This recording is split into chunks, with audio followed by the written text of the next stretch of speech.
Bien, vamos a un tema que ha marcado las últimas horas. Dos adolescentes de 16 y 17 años murieron a balazos luego que intentaran realizar un portonazo en el centro de Santiago. Es un hecho que preocupa porque hay un aumento en los menores de edad que participan de estos delitos y muchos de los cuales son utilizados por organizaciones criminales. Vamos a profundizar en este tema. Nos acompaña para esto la defensora de la niñez, Patricia Muñoz. Muchísimas gracias, Pati, por estar con nosotros y bienvenida.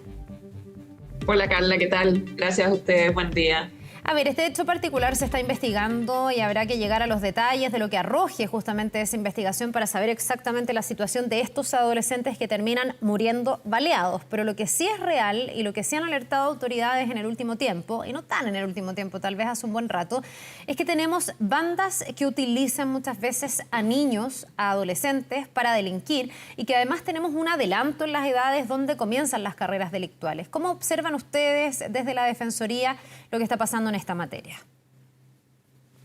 Bueno, de hecho, dentro de quienes han alertado de esta situación hemos sido nosotros también como institución, que hemos analizado las cifras particularmente de detenciones que Carabineros de Chile ha generado respecto de niños, niñas o adolescentes, y hemos podido observar que si bien en términos de las causas penales hay una disminución de la participación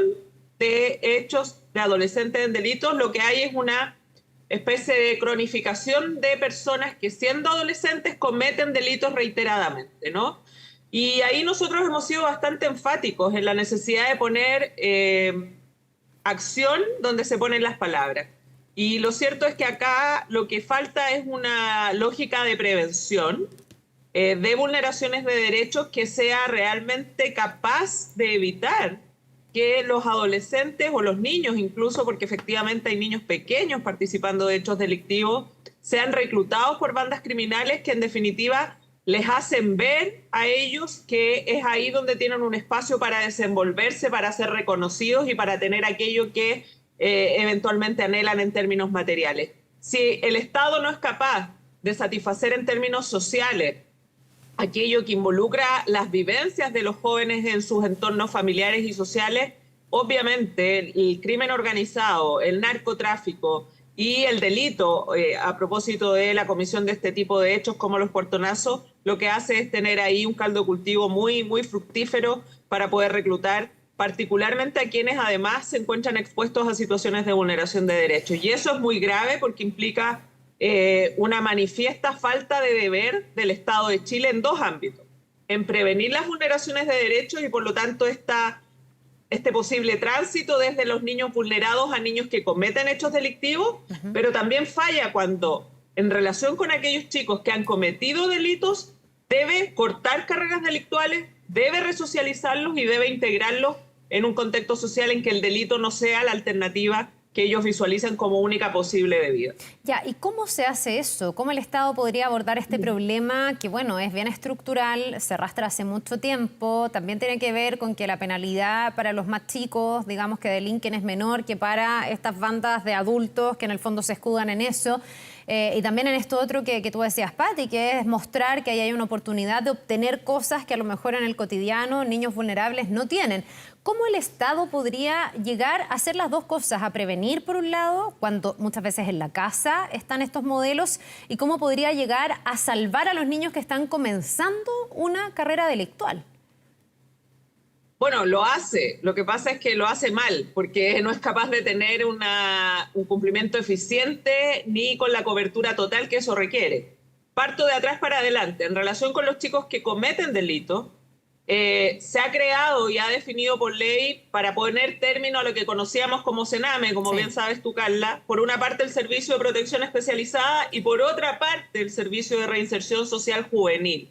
que es un servicio que, a diferencia del de protección especializada, está concebido desde una estructura con enfoque de derechos que en realidad pretende cumplir con aquello que involucra una intervención eficiente, especializada con aquellos chicos que han delinquido y por lo tanto lograr de manera efectiva lo que hoy no se logra, que es la resocialización, ¿ya? Pero además te cuento que hay un sistema que me imagino has tenido oportunidad de conversar con otras autoridades, que es el sistema Lazos. Sí. Que es un sistema que está instalado en la Subsecretaría de Prevención del Delito y que tiene 4 componentes. Los 3 primeros asociados a prevención y el último que es el de terapia multisistémica, que está precisamente destinado a trabajar con aquellos chicos que han cometido un delito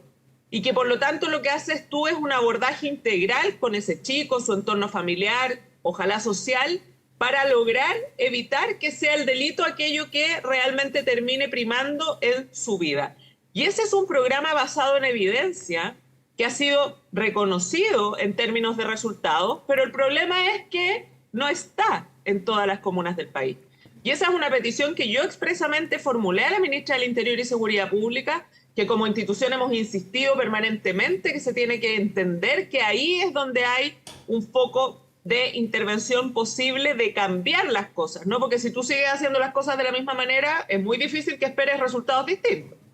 Por lo tanto, yo me concentraría en esos dos tópicos, en lo que tiene que ver con chicos que ya han delinquido y que por lo tanto tienen esta vinculación con la justicia juvenil. Con el sistema Lazos, a propósito de la terapia multisistémica y ese componente, y también un componente asociado al trabajo con el consumo de drogas y alcohol, que es un tema bien preocupante y muy instalado también en los hechos delictivos de esta naturaleza, y el Servicio de Reinserción Social Juvenil. Y en lo que tiene que ver con la prevención propiamente tal, Carla, recordemos que desde el marzo del año 2022 en Chile existe el Sistema de Garantías de la Niñez y la Adolescencia. Ese sistema se construye para poder intervenir desde la lógica estatal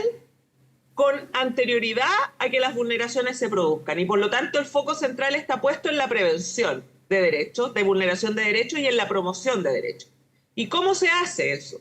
Se hace a través de dispositivos locales en el territorio comunal, que son las oficinas locales de niñez, que tienen la labor de generar una interacción permanente y asegurar la gestión integral del tratamiento del niño de que se trate, pero no solo del niño, Carla, sino que también de su entorno familiar. Y por eso es que ese sistema es ahí donde yo siempre digo, nos jugamos realmente la posibilidad, implementándolo rigurosamente, de hacer un cambio significativo en lo que hoy día la niñez y la adolescencia enfrenta en Chile, particularmente en espacios más vulnerables, donde lamentablemente sabemos que la posibilidad de transitar desde ser un niño vulnerado en los derechos a ser alguien que participa en episodios de justicia juvenil es una realidad. Y por eso es que, como institución, estamos haciendo un seguimiento también de cómo se está implementando este sistema y de cómo, en definitiva, todo el intersector entiende que su deber es, por una parte, intervenir con los niños, pero por otra parte, Carla, y a propósito de lo que tú preguntas, algo que yo digo con mucha fuerza y que parece no entenderse. El Estado no se puede relacionar con las familias solo en aquellos casos que la cuestiona, la estigmatiza y la sanciona por no ser capaz de cuidar o de proteger. El Estado tiene una obligación inicial esencial, que es entregarle a las familias más y mejores herramientas para poder desarrollar la crianza. Y es eso en lo que tienen que trabajar las oficinas locales de niñez, para que precisamente esos entornos en que, por ejemplo, los niños no están yendo al colegio, los niños no están teniendo espacios de sociabilización sana, no están teniendo lugares para hacer deporte, no están teniendo la posibilidad de interactuar con otros que no estén vinculados a hechos delictivos se produzca, sea esta oficina la que sea capaz de gestionar y de movilizar todo aquello necesario para que en definitiva el Estado se ponga a disposición del interés superior de ese niño y sea capaz de entender que ahí tenemos la posibilidad no solo de evitar que un niño sufra una vulneración, sino que además de contribuir en la generación de una estructura social donde empecemos a erradicar esta lógica delictiva que desafortunadamente se instala con mucha fuerza. Sí, mientras te escucho y entendiendo y haciéndome mucho sentido que debiese ser así, y sin afán de generalizar, porque en algunos lugares a lo mejor es así y en algunos casos efectivamente el Estado llega a salvar a ese niño, llega a proteger, a trabajar con esa familia. El programa Lazos, como tú decías, ha mostrado tener efectividad. También me pregunto quiénes son hoy día los encargados de dar las alertas respecto de esos niños que están siendo vulnerados en sus derechos o respecto de los niños que están iniciando carreras delictuales. Mira, el fin de semana en el diario La Tercera venía un reportaje que hablaba con profesores de un par de colegios vulnerables y contaban lo que pasaba dentro de la sala de clases con niños que básicamente replicaban las mismas lógicas del narco, un líder de la banda amenazando al resto, armas blancas en el colegio, profesores muy atemorizados y profesores que al final decían, ¿sabes qué? Yo me fui a trabajar en un colegio privado no resistí este entorno. Entonces mi pregunta es, ¿no hemos llegado a un punto de naturalización donde quienes tienen que dar las alertas a lo mejor bajan los brazos, sienten que no pueden con esta realidad, que no tienen las herramientas y al final terminamos con la repercusión que es olvidar a esos niños y dar por hecho de que esto es así, no hay nada más que hacer? Sí, estoy de acuerdo contigo y eso pasa porque es evidente que cuando tú generas la alerta y el sistema lo que hace es desatenderla, o lisa y llanamente todo lo que tú denuncias se sigue reproduciendo, es obvio que se produce una desesperanza, ¿no? Tú dices, ¿para qué voy a seguir denunciando? Sí, obviamente no está cambiando nada. Y por eso es que pongo el foco en la necesidad de que las instituciones del Estado que son responsables de atender estas alertas cumplan su deber y rindan cuenta de cómo cumplen su deber. Yo creo que ese es un tema que también es un desafío en nuestro país, Carla, ¿no? Estamos poco acostumbrados a que se rinda cuenta de cómo ejercemos nuestra función pública. Y en esa línea, las oficinas locales de niñez, que son este dispositivo que se crea a propósito del sistema de garantía, van a tener la responsabilidad de demostrar cómo, por ejemplo, una alerta de un colegio que da cuenta de situaciones de violencia graves como las que se manifiestan en este reportaje, en el que ya también tuve posibilidad de participar por petición del periodista, se están abordando de manera debida, ¿no? Hemos planteado en muchos sentidos también la necesidad de crear las escuelas de reingreso. Yo sé que es un tema que ustedes también como canal han abordado con la Fundación Súmate del Hogar de Cristo, sí, que han sido quienes han liderado este trabajo y ese es un proyecto de ley que sigue durmiendo el sueño de los justos en el Congreso. Tenemos otro proyecto de ley que es el de adopción, que también sigue durmiendo en el Congreso como si los niños pudieran seguir esperando, viviendo en residencias en vez de tener la posibilidad de vivir con una familia. Para un niño de 4 años, una espera de 8 años de tramitación de un proyecto de ley tan relevante como adopción es el doble de su vida, ¿no? Y pongo esto en perspectiva, Carla, porque me parece que cuando uno analiza esto desde la lógica de la que tú lo planteas, que es precisamente como hay que mirarlo, como un tema estructural, tú tienes una responsabilidad de definir, planificar y establecer estrategias que sean capaces de abordar eso de manera estructural. Eso es lo que nosotros hemos demandado permanentemente desde los órganos del Estado. Pero la verdad es que es muy difícil y yo, como también sabes, estoy a puertas de terminar mi mandato, que son los primeros 5 años de la Defensoría de la Niñez. Y yo lo único que espero es que quien me suceda en el cargo, cuando lo entrevistes tú, en 1 o 2 años más, no siga hablando de lo mismo, porque la verdad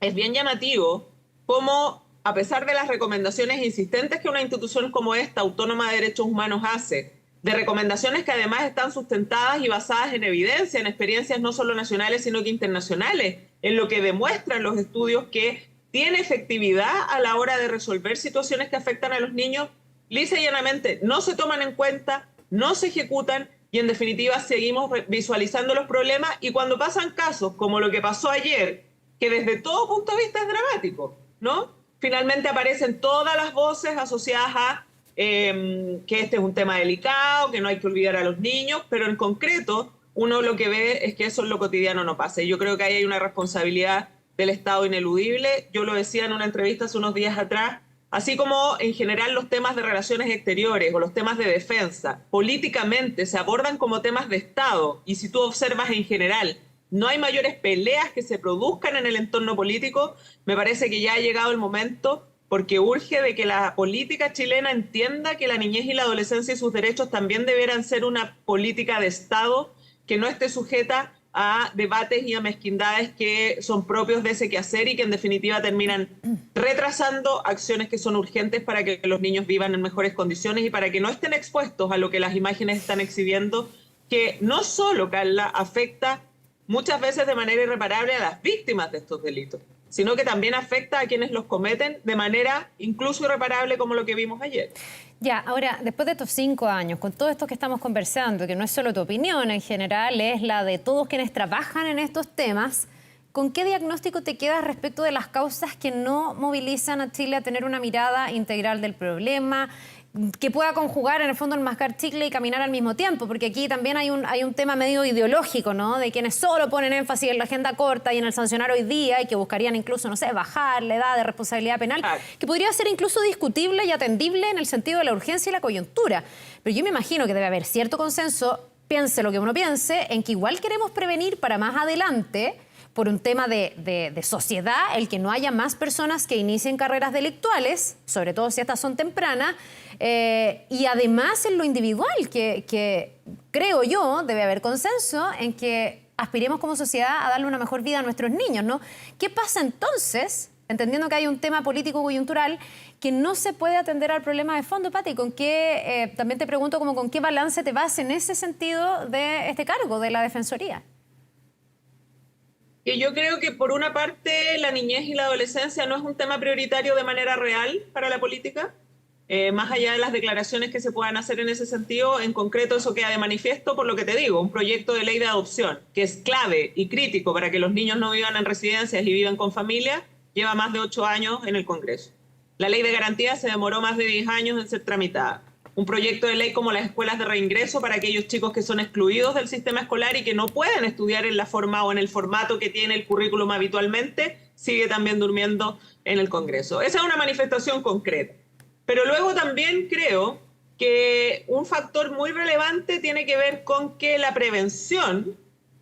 no permite cortar cinta en poco tiempo.